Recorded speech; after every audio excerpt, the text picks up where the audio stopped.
പുതിയ കാലത്തെ വായനയെ കുറിച്ചുള്ള ഏറ്റവും വലിയ ആശങ്ക എന്ന് പറയുന്നത്, ഒരു കാലത്ത് നമ്മൾ എല്ലായ്പ്പോഴും പറഞ്ഞുകൊണ്ടിരുന്നത് വായന മരിക്കുന്നു എന്നുള്ളതാണ് ഏറ്റവും വലിയൊരു ആശങ്കയായിട്ട് ഉയർത്തിക്കൊണ്ടിരുന്നത്. ഇപ്പം നമ്മുടെ സാമൂഹിക സാംസ്കാരിക ലോകത്തിൻ്റെ ആശങ്ക എന്ന് പറയുന്നത് വായിക്കുന്നത് ശരിയല്ല. വായന കൂടിയിട്ടുണ്ട്, വായന ജനകീയവൽക്കരിക്കപ്പെടുന്നുണ്ട്, പുസ്തകങ്ങൾ വിറ്റഴിക്കപ്പെടുന്നുണ്ട്. പക്ഷേ വായിക്കുന്നത് ശരിയല്ല, ഗൗരവമുള്ള വായനകളല്ലത് എന്നുള്ള വിമർശനങ്ങളൊക്കെ കേൾക്കുന്ന, അതിനോടൊക്കെ പൊരുതി ജീവിക്കുന്ന രണ്ട് എഴുത്തുകാർ കൂടിയാണ് നമ്മുടെ കൂടെ ഉള്ളത്. അപ്പം എങ്ങനെ കാണുന്നു പുതിയ കാലത്തെ വായനയുടെ മാറുന്ന സ്വഭാവത്തിനെ, ഈ വിമർശനങ്ങളെ ഒക്കെ എങ്ങനെ നോക്കുന്നു? ആദ്യം അഖിൽ.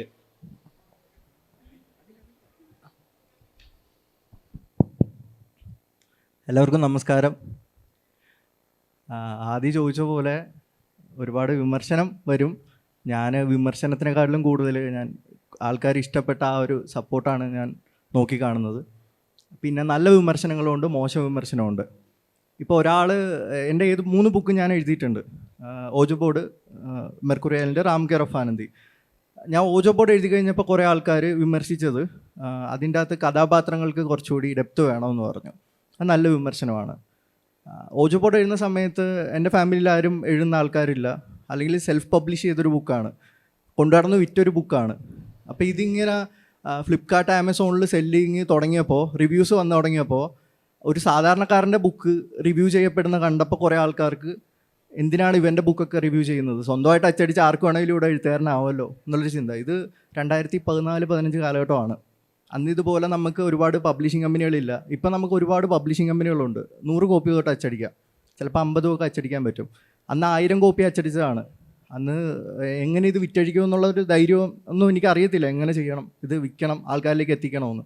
അന്നിങ്ങനെ റിവ്യൂ വന്നപ്പോൾ കുറേ ആൾക്കാർ വിമർശിക്കാൻ വന്നു, ഇവൻ്റെ ഒന്നും ബുക്ക് വായിക്കരുത്, ചവറാണ് എന്ന് പറഞ്ഞു. അന്ന് ആ വിമർശനം കേട്ട് ഞാൻ അവിടെ നിർത്തിയിരുന്നെങ്കിൽ മെർക്കുറി ഐലൻഡ് ഉണ്ടാകത്തില്ല, ഇപ്പോൾ റാം കെയർ ഓഫ് ആനന്ദി ഉണ്ടാകത്തില്ല. അത് മോശം വിമർശനം, എഴുത്തിനെ തന്നെ ഇല്ലാതാക്കുന്ന വിമർശനം. രണ്ടാമതൊരു വിമർശനമുണ്ട്, ഈ പോർഷനിൽ കുറച്ചുകൂടെ ഡെപ്ത് വരായിരുന്നു, കഥാപാത്രങ്ങൾക്ക് ഡെപ്ത് വരായിരുന്നു. അത് നല്ല വിമർശനം.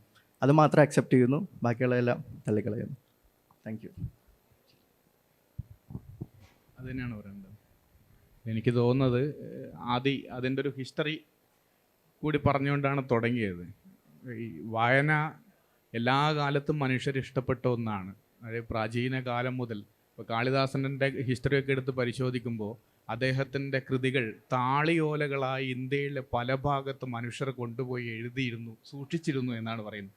എത്രയോ ഒരു 100-500 വർഷം മുമ്പ് മനുഷ്യർ എഴുത്ത് തേടിപ്പോവുകയും അത് ഇപ്പോൾ ഇത് തന്നെ നാടകങ്ങളും കവിതകളും തന്നെയാണ്. നാടകങ്ങളും കവിത അടങ്ങുന്ന ആ താളിയോല, ഒരു താളിയോലയിൽ ആണി കൊണ്ട് എഴുതാൻ എത്ര സമയം വേണ്ടി വരുമെന്ന് നമ്മളൊന്ന് ആലോചിച്ച് നോക്കുക. അപ്പോൾ ക്ഷമയോടുകൂടി അത്രയും കെട്ടുള്ള എഴുത്തുകൾ മനുഷ്യരിങ്ങനെ സഞ്ചരിപ്പിച്ച ഒരു കാലം നമുക്കുണ്ടായിരുന്നു. അവിടെ നിന്നാണ് ഏറ്റവും പുതുകാലത്തെ സാങ്കേതിക വിദ്യയിലേക്ക് എത്തിയിരിക്കുന്ന എഴുത്ത് രൂപപ്പെട്ടു വന്നത്. നമ്മൾ ഇപ്പോൾ ജനറേഷനെ പറ്റിയാണ് പറയുന്നത്. ജനറേഷനെ നമ്മൾ എങ്ങനെയാണ് തിരിക്കുക, അല്ലെങ്കിൽ ഒരു ജനറേഷൻ്റെ എഴുത്തിനെയും വായനയും നമുക്ക് എങ്ങനെയാണ് നിർണ്ണയിക്കാൻ കഴിയുക? ഇപ്പോൾ സാധാരണ നമ്മളിപ്പോൾ തിരിക്കുമ്പോൾ 70കളിലെ ഒരു സമൂഹം, അത് കഴിഞ്ഞ് 90കളിലെ ഒരു സമൂഹം, അത് കഴിഞ്ഞ് ഏറ്റവും പുതുകാലം, അങ്ങനെയാണല്ലോ സാധാരണ സാഹിത്യത്തിൽ നമ്മൾ 70കളിലെ ഒരു വസന്തകാലങ്ങളെക്കുറിച്ചൊക്കെ നമ്മൾ അന്നാണ് എഴുത്തിൻ്റെ പ്രൗഢി എന്ന് പറയും, അന്നാണ് വായനയുടെ പ്രൗഢി എന്ന് പറയും. അങ്ങനെ ഒരു വസന്ത ഭൂതകാലത്തെക്കുറിച്ച് നമ്മൾ നിരന്തരം 70കൾ എന്ന് സംസാരിച്ചുകൊണ്ടിരിക്കും. പക്ഷെ പിന്നീട് ഇപ്പോൾ ഈ കെ വേണുവിൻ്റെ ഒക്കെ പുസ്തകവും പ്രസംഗമൊക്കെ കേട്ടപ്പോഴാണ് നമ്മൾ അറിയുന്നത് 70കളിലും വളരെ ചുരുക്കം മനുഷ്യരെ ഉണ്ടായിരുന്നുള്ളൂ എഴുതുകയും വായിക്കുകയും പ്രതിഷേധിക്കുകയൊക്കെ ചെയ്യുന്നത്. ബാക്കി ബഹുഭൂരിപക്ഷം ആളുകളും അവരവരുടേതായ സ്വത്വങ്ങൾ ജീവിച്ചു പോയ സാധാരണ മനുഷ്യരാണ്. സാധാരണ എന്ന് ഉപയോഗിക്കുന്നത് ഞാൻ മറ്റൊരു അർത്ഥത്തിലല്ല, അങ്ങനെയുള്ള മനുഷ്യരാണ്. അപ്പോൾ 90കൾ എടുത്തു നോക്കുക, നമ്മൾ ഉത്തരാധുനികത എന്നൊക്കെ പറഞ്ഞ് വലിയ പ്രശ്നങ്ങൾ, വിവാദങ്ങളൊക്കെ നടന്നെങ്കിലും വായനയും എഴുത്തും ശക്തിപ്പെട്ടത് ഏത് കാലത്താണ്? നമുക്ക് 100% ഉറപ്പിച്ചു പറയാം, ന്യൂനപക്ഷത്തിൽ നിന്നും ബഹുഭൂരിപക്ഷത്തിലേക്ക് എഴുത്തിൻ്റെ വായനയുടെ തലം എത്തിയത് ഈ പുതിയ കാലത്താണ്. അത് എല്ലാവരും എഴുത്തുകാരാണ്. ഇപ്പോൾ സാധാരണ ഏറ്റവും കൂടുതൽ പഴി കേട്ടത് കവികളാണ്. കാരണം ഒരു ബസ് സ്റ്റാൻഡിൽ ചെന്ന് കവി എന്ന് വിളിച്ചാൽ 100-ൽ 99 പേരും തിരിഞ്ഞു നോക്കും എന്നൊക്കെ പറഞ്ഞ് കവികൾ അപമാനിച്ച് ഇപ്പോൾ അപമാനം കൊണ്ട് നിൽക്കാൻ പറ്റാത്ത അവസ്ഥ കവികൾക്ക് വന്നു. പക്ഷെ ഇന്ന് ആലോചിച്ച് നോക്ക്, കവിത മാത്രമാണോ? എത്ര നോവലുകൾ വരുന്നു, എത്ര യാത്രാനുഭവങ്ങൾ എത്ര വരുന്നു. മറ്റ് നിരൂപകണമാണ് അത്യാവശ്യം കുറവെന്നാണ് എനിക്ക് തോന്നുന്നത്. ബാക്കി എല്ലാ മേഖലകളിലും എഴുത്തുകാരും എഴുത്തും സജീവമാണ്. ഈ പ്രസാധകരെ കാത്തു നിൽക്കേണ്ടി വരുന്നില്ല. ഒരാഴ്ച പതിപ്പിലേക്ക് അയച്ച് മാസങ്ങളിങ്ങനെ വേണ്ട. അതാത് സമയത്ത് നമ്മുടെ ആവിഷ്കാരങ്ങളെ, ആത്മാനുഭവങ്ങളെ ഇതെല്ലാം പങ്കുവെക്കാനുള്ള ഇടങ്ങൾ പുതിയ കാലത്താണ്. കോപ്പികൾ ഏറ്റവും കൂടുതൽ പോകുന്നത്, അത് അവിടെയും വിമർശനങ്ങൾ അഖിൽ പറഞ്ഞതുപോലെ ഉണ്ട്. കോപ്പി പോകുന്നതാണോ പുസ്തകങ്ങൾ? പിന്നെ എന്താണ് പുസ്തകങ്ങൾ? മനുഷ്യർ വായിക്കുന്ന ഏറ്റവും കൂടുതൽ ആളുകളിലേക്ക് എത്തുന്നത് തന്നെയല്ലേ പുസ്തകം? അത് തന്നെയല്ലേ ഒരു വായനയുടെ വികാസം എന്ന് പറയുന്നത്.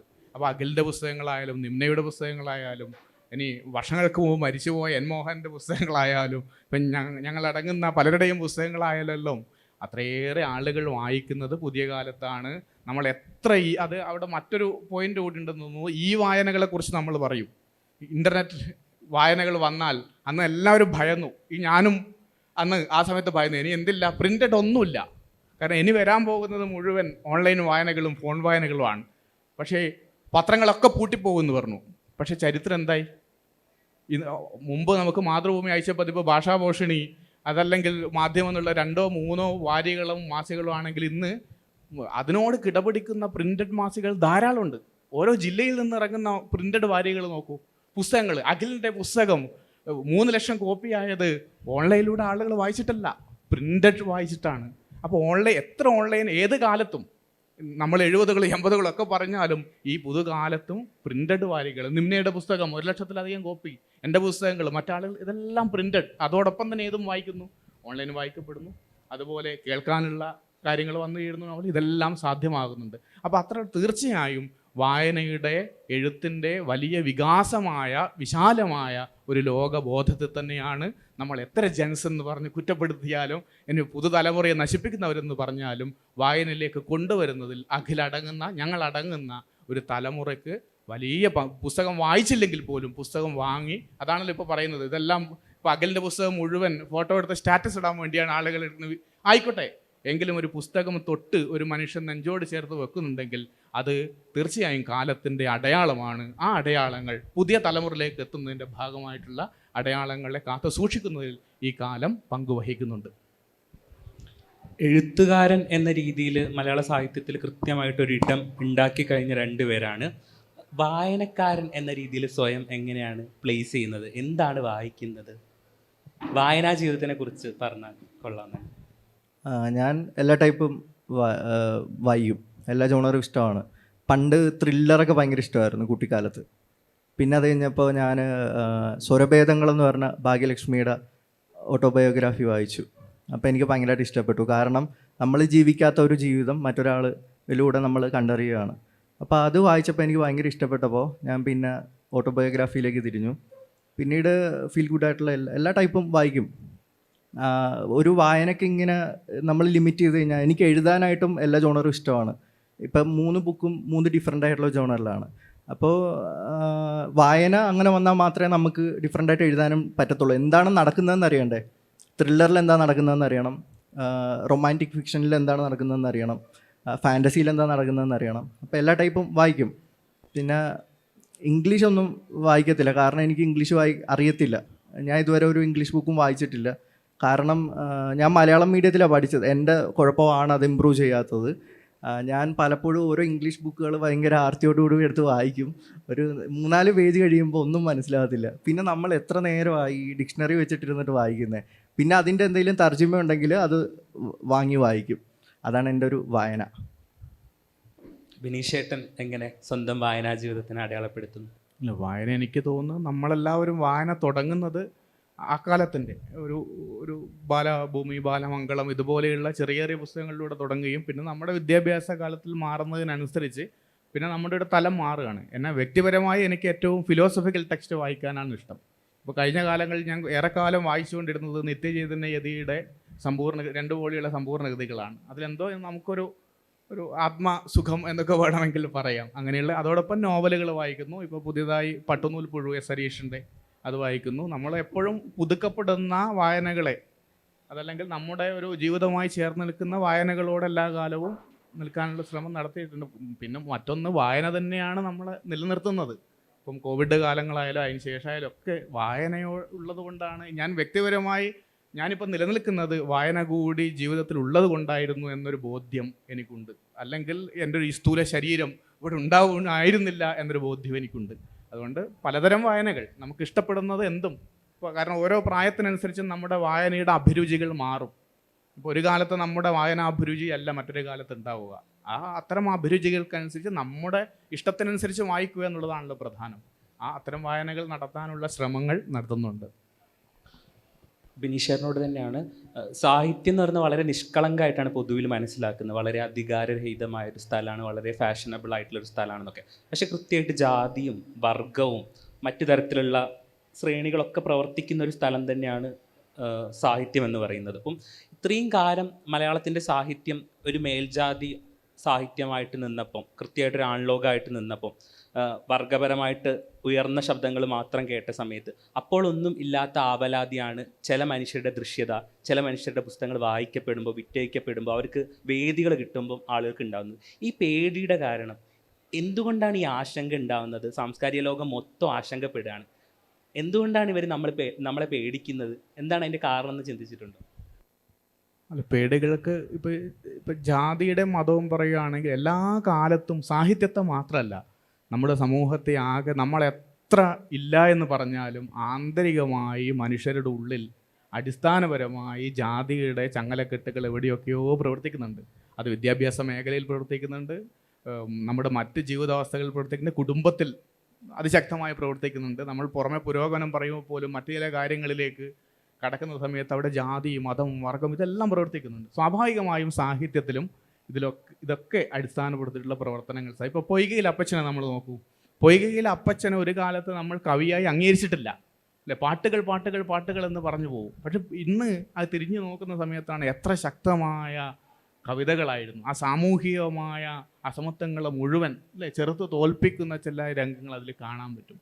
അങ്ങനെ പലരുടെയും, പണ്ഡിറ്റ് കറുപ്പൻ്റെതായാലും നാരായണഗുരുവിൻ്റെ കൃതികൾ എടുത്തു നോക്കുമ്പോൾ, ഇന്ന് പരിശോധിച്ച് നോക്കുമ്പോൾ ആ കാലത്ത് എത്ര ശക്തമായിട്ടുള്ള അടയാളങ്ങളായിരുന്നു അത് ഓരോന്നും നമുക്ക് മനസ്സിലാവുന്ന ഇന്നാണ്. ഒരുപക്ഷെ നമ്മൾ ഇന്ന് എഴുതുന്ന ഏറ്റവും ഉദാഹരണം ഞാൻ പറയാം, ഭാസൻ. ഇപ്പം വളരെ പ്രാചീനകാലം ഭാസൻ ഒരു കാലത്ത് എഴുതിയ കൃതി ഇന്ന് എടുത്ത് വായിച്ചു നമുക്ക് ഭാസൻ ഇന്ന് ജീവിച്ചിരുന്നെങ്കിൽ ഉറപ്പായും കൊല്ലപ്പെടുന്ന ഒരാളായിരുന്നു ഭാസൻ. കാരണം ഇത്രയേറെ രാമായണ വിമർശനം നടത്തിയ, മഹാഭാരത വിമർശനം നടത്തിയ കഥാപാത്രങ്ങൾ ഉള്ള, രാമനെ ചോദ്യം ചെയ്യുന്ന, അതിലെ കീഴാള കഥാപാത്രങ്ങൾ വന്ന് ചോദ്യം ചെയ്യുന്ന നാടകങ്ങളൊക്കെ കാണുമ്പോൾ ഇത് ഏത് കാലത്ത് ഇന്ന് എഴുതപ്പെടുന്ന ഒരു സാധനമല്ലേ? പക്ഷെ ഇന്ന് എഴുതിയാൽ ഭീതിയുള്ളൊരു സാധനമല്ലേ? ഇതാണ് ആ നൂറ്റാണ്ട്. അപ്പോൾ കാലത്തിനനുസരിച്ച് നമുക്ക് വായിക്കുമ്പോഴാണ് ഇത് ഏതിനോടാണ് സംവദിക്കുന്നത് എന്ന് നമുക്ക് കാണാൻ കഴിയുക. അതുകൊണ്ട് തീർച്ചയായിട്ടും നമ്മുടെ ഈ പേടി, എനിക്കൊന്ന് ഈ പുതുകാലത്തിൻ്റെ പേടി, ഇപ്പോൾ എനിക്ക് അഖിലിൻ്റെയൊക്കെ വന്ന ആക്രമണങ്ങൾ നോക്കുമ്പോൾ അത് ഒരു 25-30 പതിപ്പുകൾക്ക് ശേഷം വരുന്നൊരു ഭയമാണ്. ഇത് എങ്ങനെ ഇത് കാരണം മറ്റ് നോവലുകൾ നശിച്ചു പോകുമോ, മറ്റ് വായനകൾ ഇല്ലാതായി പോകുമോ എന്നൊക്കെ ഒരു ഭയത്തിൻ്റെ പുറത്ത് വെറുതെയുള്ള വ്യക്തിഹത്യകളാണ് പലതും. പകലിൻ്റെ എനിക്ക് പലതും വ്യക്തിഹത്യയാണ്. നിമ്നയുടെ വ്യക്തിഹത്യ, ഇപ്പം ഞാൻ നേരിട്ടത് അങ്ങേയറ്റത്തെ വ്യക്തിഹത്യകളാണ്. അപ്പോൾ ഈ വ്യക്തിഹത്യയും വിമർശനവും രണ്ടാണ്. ഒരു വിമർശനത്തിൻ്റെ തലം എന്ന് പറയുന്നത് എഴുത്തുകാരനെ എന്നും നിരന്തരം പുതുക്കുന്ന ഒന്നാണ്. അപ്പോൾ വിമർശനം ആവശ്യമാണ്. പക്ഷെ അത് വ്യക്തിഹത്യയായി വരുന്നത് എപ്പോഴും അവിടെ കോംപ്ലക്സ് പ്രശ്നങ്ങൾ വരാം, മറ്റ് പ്രശ്നം പലതും വരാം. എഴുത്തുകാർ കൂടി അതിൽ ഇടപെടുമ്പോഴാണ് അതൊരു സാഹിത്യം അശ്ലീലമായി മാറിപ്പോകുന്നത് എന്നതാണ് നമ്മുടെ പ്രശ്നം. പക്ഷേ അതിനെ അവഗണിക്കുക, എഴുത്ത് തുടരുക, വായന തുടരുക എന്നതാണ് ഒരു എഴുത്തുകാരന് ചെയ്യാൻ പറ്റുന്ന ഒരു കാര്യം.